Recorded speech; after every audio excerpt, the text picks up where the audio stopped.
এই দুইটা গাছ থেকে যে আমি ওই পরিমাণ দুন্দুল হারভেস্ট করছি, আপনারা যারা আমার ভিডিও দেখেন তারা তো অবশ্যই জানেন যে আমি কি পরিমাণ দুন্দুল হারভেস্ট করি। আর অনেকেই বলে যে আমার দুন্দুল গাছ শুধু পাতাই হইতেছে, দুন্দুল আর ধরে না। এটারও রিজন আছে, কারণ আছে, এটারও প্রতিকার আছে। তো কার কার এমনটা হয় যে দুন্দুল গাছে শুধু পাতা হয়, দুন্দুল হয় না, অবশ্যই আমাকে একটু কমেন্ট বক্সে জানাইবেন। তার প্রতিকার কিন্তু আমি আপনাদেরকে বলে দিব। আর সত্যি কথা, মুরগি নামাইছিলাম রান্না করতে, কিন্তু এই যে এই অবস্থায় কি মুরগি রান্না করা সম্ভব বলেন? সম্ভব না।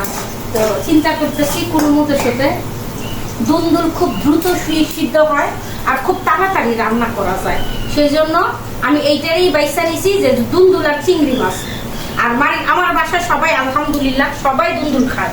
আর চিংড়ি মাছ হলে তো মারিয়ামের কোনো কথাই নেই, চোখ বন্ধ করে খায় নিব। এই যে চিংড়ি মাছও কাইটা নিছি মাশাআল্লাহ।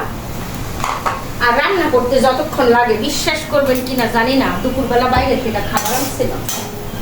মানে আমরা ঘরের খাবার খাইয়ে অভ্যস্ত, সত্যি কথা বলতে আমরা হচ্ছি বাসার খাবার খেয়ে অভ্যস্ত। বাইরের খাবারটা কেন জানি আমাদের ভালোই লাগে না। ভালো লাগে নাকি মানে অভ্যাস নাই। হ্যাঁ, অভ্যাস নাই, আমরা সবসময় খাইয়া অভ্যস্ত না। তো যাই হোক, বিপদে পড়লে সবকিছুই সম্ভব। তবে আমার বাচ্চাগুলো মাঝে মধ্যে যায় ফাস্টফুড খাইতে, কিন্তু এরকম ভাত তরকারি এগুলো কিন্তু সহজে আমরা বাইরে থেকে খাই না।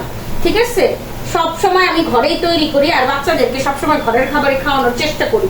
তবে ফাস্টফুডও যে বানাই না সবসময় যে বাইরে থেকে খায় তাও কিন্তু না, ফাস্টফুডও বানাই।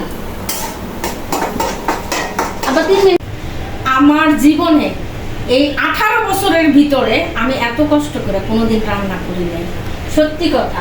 এই যে লিলিপুট একটা চুলার ভিতরে আজকে যে আমি কিভাবে রান্না করছি, যাই হোক শেষ ভালো যার সব ভালো তার। কালকে তো আমি গিয়ে একদম রাইস কুকার একটা নিয়ে আসবো যেন সবকিছু রান্না করতে পারি। আলহামদুলিল্লাহ তরকারি হয়ে গেছে দুন্দুল দিয়ে, তারপর হচ্ছে আমি এই চিংড়ি মাছ দিয়ে রান্না করছি। আর এই যে ডালটুকু আছে গরম করব, আর তো বাড়তি কোনো কিছু রান্না করবো না, ভাত আমি রান্না করে ফেলছি। আর কিছু রান্না করার মতো ক্ষমতা আমার নাই, সত্যি কথা। যেমন সিদ্ধ হয়ে গেছি, মানে কি বলবো, যেটার অভিজ্ঞতা নাই সেই কাজটা আজকে করছি।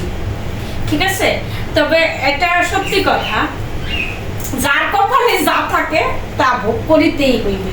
তো আমার কপালে আসছিল আজকে এভাবে রান্না করা, সো আমাকে ভোগ করিতেই হইবে, তাই না? যাক, আলহামদুলিল্লাহ তরকারিটা অনেক সুন্দর একটা গন্ধ আসতেছে। আমার ছাদ বাগানের দুন্দুল আর চিংড়ি মাছ খুব সহজেই অল্প সময়ে রান্না হয়ে গেছে। এটাতে কিন্তু আমি কোনো পানি দিইনি এক্সট্রা, আলহামদুলিল্লাহ।